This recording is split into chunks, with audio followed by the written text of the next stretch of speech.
Really felt like that was one of the most complicated games I've coached against. Some of the tactical decisions that they were making were stuff that you just don't see. We don't see in our league too often. We don't see teams try to come and be that aggressive as they were here.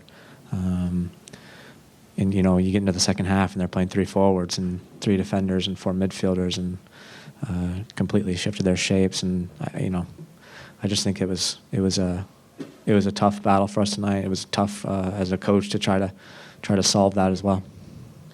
So many teams come in and hunker down and play defense. Was it maybe a little refreshing to have a challenge that you had tonight? Yeah, I mean, I think if you didn't enjoy watching that game, you probably should think about not watching soccer anymore, because this was 2 teams that just went at it, and it was end to end for a lot of tonight. Probably not my ideal situation, but for a general soccer fan, I hope that they would have enjoyed it. Jason, can you talk about Javier Morales tonight? He had an excellent game, and he kind of had a role reversal on that goal. Instead of feeding Sabo fed him. Yeah, awesome. I'm really pleased for him to come back after so many difficult injuries over the past couple of years, and for his first start at home tonight to get the goal that wins the game for us is huge. He also played quite a few nice passes on another night where we score 3 or 4, and he has those assists as he typically does. Jason, what was your thoughts when you get another handball called in that first half, and then Nick's save? That's 4 weeks in a row. 4 weeks in a row, I feel we've had penalty decisions go against us, and all of them, it's questionable. I don't like it, and if I had refereed that, I wouldn't have made that call. But I don't referee, I coach, so hopefully I'll stay that way. What did you think of Nick's save? Huge, awesome, incredible moment from him. Everybody that's been around us and been around Nick knows that he's quite capable of doing that, and that was a huge moment for us because we had gained so much momentum in that first half, and we're unlucky not to score, and it would have really would have made us feel hard done if that had gone in the back of the net. What did you think about the combination of Garcia and Saverio today? It seemed like Garcia took on more of a role as the assist man. He had several shots as well, but he was playing a lot more team soccer this time. Yeah, I thought that they both played well, in my opinion. And both were unfortunate not to score. Garcia hit the crossbar twice, and Sabo had diving, lunging efforts by defenders and goalkeepers to make saves on his attempts. So I have to like what we see out of that combination, and just our attacking options all night were pretty nice.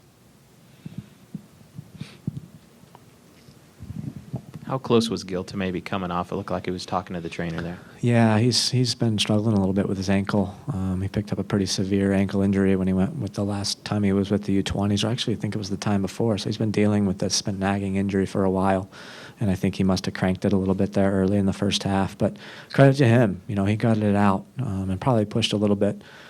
We pushed him a little bit longer than maybe we should have, but I felt he's been doing well. He's been in a good moment, and he had another nice game tonight, I think. Maybe how close was Wingert to getting his first start tonight? Yeah, real close.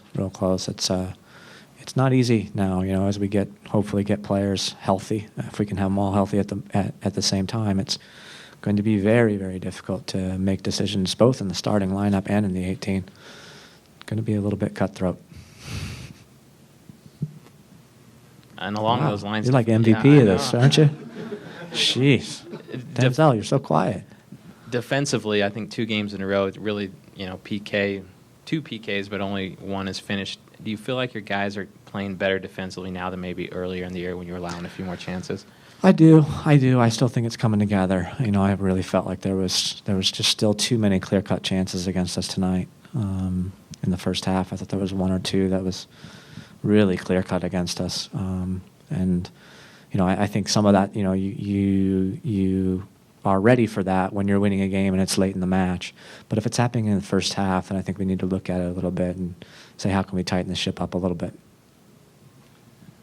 Finley got on late, brought a bit of energy. How close is he to going the full 90? He was a decision as well, just a coach decision, because he's fully fit, he's ready to go. But we've trying to be fair and make decisions that say, okay, the forwards that are in form, those are the ones that are going to start. And we literally made that decision after training yesterday and Friday. Watched them both and said, okay, well, they both have looked really, really sharp this week, but Garcia scored last week, so he gets the nod. And the play of Jordani today, how'd you feel? He was subbing in for Beckerman. Yeah, super, super good. He was also hobbled with a little bit of an injury situation, was very concerned. But he got it out and pushed through it and had another really strong performance. I thought he was great last week coming off the bench against Vancouver as well. RSL hosts LA at Rio Tinto Stadium on April 27th at 7. Get your tickets today.